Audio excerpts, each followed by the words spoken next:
अस्सलामुअलैकुम। प्यारे बच्चों, आज ही हमारी कहानी का उन्वान है यादों का अजायब घर और बोझल ताज। बहुत अरसा पहले की बात है। एक ऐसी सल्तनत थी जहाँ कभी कोई कुछ नहीं भूलता था। उस मुल्क का नाम यादनगर था और वहाँ की मलिका ज़ुमर एक नहायत रहम दिल खातून थी। लेकिन उस सल्तनत में एक अजीब बात थी। वहाँ हर इंसान की गलती, हर तल्ख जुमला और हर दुख एक चमकते हुए यादों के गोले की सूरत इख्तियार कर लेता था, जो उस शख्स के सर पर मंडलाता रहता था। यादनगर की गलियाँ उन करोड़ों अरबों गोलों से भरी हुई थीं। जब कोई बच्चा गिरता तो उसके सर पर एक छोटा सा नीला गोला आ जाता। जब दो दोस्त लड़ते तो उनके दरमियान एक बड़ा सुर्ख गोला लटकने लगता। शहर इतना भर चुका था कि लोग एक दूसरे का चेहरा तक नहीं देख पाते थे, बस यादों के जंगल में भटकते रहते थे। हर तरफ पुरानी तलखियाँ शोर मचा रही थी। मलिका को अपने लोगों की ये हालत देखकर बहुत दुख होता था। मैं इन्हें इस बोझ से आज़ाद करूँगी, उसने खुद से अहद किया। मलिका के पास एक कदीम जादुई आला था जिसे सुनहरा वैक्यूम कहा जाता था। उसका काम लोगों की बुरी यादों और दुखों को खींच लेना था। मलिका ने शहर के चौराहे पर खड़े होकर अपना काम शुरू किया। कुछ ही देर में हजारों सुर्ख और काले गोले मलिका के वैक्यूम में समा गए। लोग अचानक हल्का महसूस करने लगे। उनके चेहरों पर मुस्कुराहटें आ गईं, क्योंकि वो भूल चुके थे कि वो किससे नाराज़ थे और क्यों उदास थे। लेकिन उसकी एक भारी कीमत थी। वो तमाम दुख, गुस्सा और तकालीफ मलिका के अंदर मुंतकिल हो रही थीं। जैसे जैसे शहर साफ हो रहा था, मलिका का रंग जर्द पड़ता गया। उसके कंधे झुक गए और उसकी आंखों की चमक गायब हो गई। वो यादों का जिंदा अजायब घर बन चुकी थी।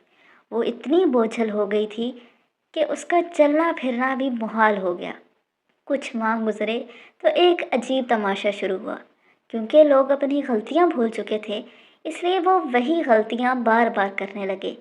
एक बावर्ची ने फिर से वही नमक ज़्यादा डालने वाली गलती की, जो उसने 10 साल पहले की थी, क्योंकि उसे याद ही नहीं था कि पिछली बार क्या हुआ था। दो पड़ोसी जो बरसों पहले एक ज़मीन के टुकड़े पर लड़े थे, फिर से उसी बात पर लड़ने लगे, क्योंकि उन्हें सुलह याद ही नहीं रही थी। बच्चे आग को छू लेते क्योंकि उन्हें जलने का दर्द याद नहीं था। शहर में खुशी तो थी, लेकिन अकल गायब हो चुकी थी। लोग आगे बढ़ने के बजाय एक ही दायरे में घूम रहे थे। एक दिन मलका अपनी बोझल उदासी के साथ तख्त पर बैठी थी कि एक छोटा बच्चा उसके पास आया। उस बच्चे के सर पर कोई गोला नहीं था, क्योंकि मलका ने सब साफ कर दिया था। लेकिन वो बच्चा बार बार गिर रहा था और हंस रहा था। मलिका ने सोचा, ये बच्चा दर्द को नहीं पहचानता, इसलिए ये संभल कर चलना नहीं सीख रहा। अचानक उसे एहसास हुआ। उसने अपना सुनहरा वैक्यूम उठाया, लेकिन इस बार उसे चलाने के बजाय उसे उल्टा घुमाया। मलिका ने चीख कर कहा, अपनी यादें वापस लो, क्योंकि दर्द ही तुम्हारा उस्ताद है। एक ज़ोरदार धमाका हुआ और तमाम यादें वापस अपने अपने मालिकों के पास पहुंच गईं। लोग एक लम्हे के लिए सहम गए। उन्हें याद आया कि उन्होंने एक दूसरे का दिल दुखाया था।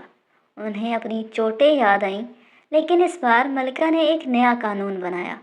उसने कहा, ये गोले तुम्हारे पीछे इसलिए नहीं हैं कि इन्हें तुम सीने से लगा कर रखो, बल्कि इसलिए हैं कि तुम इन्हें देखो, इनसे सीखो और फिर माफ़ी के हथौड़े से इन्हें तोड़ दो। उस दिन के बाद से उस शहर के लोगों ने सीखा कि जब हम किसी को माफ़ करते हैं तो वो गोला गायब नहीं होता, बल्कि एक खूबसूरत सफ़ेद परिंदे में बदलकर उड़ जाता है। अब यादनगर में लोग यादों को मिटाते नहीं थे, बल्कि उनसे सबक सीखकर बेहतर इंसान बनते थे। मलिका का दिल अब बोझल नहीं था, क्योंकि उसने लोगों को भूलना नहीं, बल्कि माफ़ करके आगे बढ़ना सिखा दिया था। तो प्यारे बच्चों, आज की कहानी से हमने क्या सीखा? आज की कहानी से हमने ये सीखा कि यादें बोझ भी बन सकती हैं और उस्ताद भी। یہ ہم پر ہے کہ ہم ان کے ساتھ کیا سلوک کرتے ہیں۔ ہر درد کی ایک وجہ اور ایک سبق ہوتا ہے۔ جب ہمیں کوئی تکلیف پہنچتی ہے، چاہے دوست کی بات بری لگے، امتحان میں نمبر کم آئیں یا کوئی ہمیں دھوکہ دے، تو وہ درد ہمیں بتاتا ہے کہ کہاں محتاط رہنا ہے۔ اگر ہم سب بھول جائیں تو ہم وہی غلطیاں بار بار کریں گے۔ یادیں مٹانا حل نہیں، سمجھنا حل ہے۔ اگر ہم اپنی غلطیوں کو بھلا دیں تو ہم بہتر انسان نہیں بن پاتے۔ جیسے ہوم ورک نہ کرنے پر ڈانٹ پڑے تو اگلی بار ذمہ داری سیکھتے ہیں۔ یاد ہمیں سیدھا راستہ دکھاتی ہے۔ معاف کرنا کمزوری نہیں، طاقت ہے۔ کسی کو معاف کرنے کا مطلب یہ نہیں کہ ہم نے غلط بات کو ٹھیک مان لیا۔ معافی کا مطلب ہے دل کے بوجھ کو چھوڑ دینا تاکہ ہم سکون سے آگے بڑھ سکیں۔ جیسے کہانی میں گولا سفید پرندہ بن گیا، یعنی دل ہلکا ہو گیا۔ غصہ دل میں رکھنے سے نقصان ہمارا اپنا ہی ہوتا ہے۔ اگر ہم ہر بات دل میں بٹھا لیں تو دل بھاری ہو جاتا ہے، پڑھائی میں دھیان نہیں لگتا اور رشتے خراب ہو جاتے ہیں۔ اس لیے بات کرنا، سمجھانا اور معاف کرنا ضروری ہے۔ یاد رکھو مگر دل صاف رکھو۔ ہمیں یہ یاد رکھنا چاہیے کہ ہمیں کس بات سے تکلیف ہوئی تھی تاکہ دوبارہ وہی غلطی نہ ہو، لیکن دل میں نفرت نہیں رکھنی چاہیے۔ یہی سمجھداری ہے۔ روزمرہ زندگی میں اس سبق پر عمل کیسے کریں؟ اگر دوست سے لڑائی ہو جائے تو ضد کرنے کے بجائے بات کریں۔ اگر کسی نے غلطی کی ہو تو چیخنے کے بجائے سمجھائیں۔ اگر خود غلطی ہو جائے تو مان لیں اور معافی مانگیں۔ دل میں بوجھ محسوس ہو تو معاف کر کے آگے بڑھیں۔ پیارے بچوں، یادیں ہمیں توڑنے کے لیے نہیں، سنوارنے کے لیے ہوتی ہیں۔ جب ہم درد سے سیکھتے ہیں اور معافی سے دل صاف رکھتے ہیں تو ہم واقعی بہتر اور اچھے انسان بن جاتے ہیں۔ تو آج کے لیے اتنا ہی۔ کل ملیں گے ایک نئی کہانی کے ساتھ۔ تب تک کے لیے اللہ حافظ، فی امان اللہ۔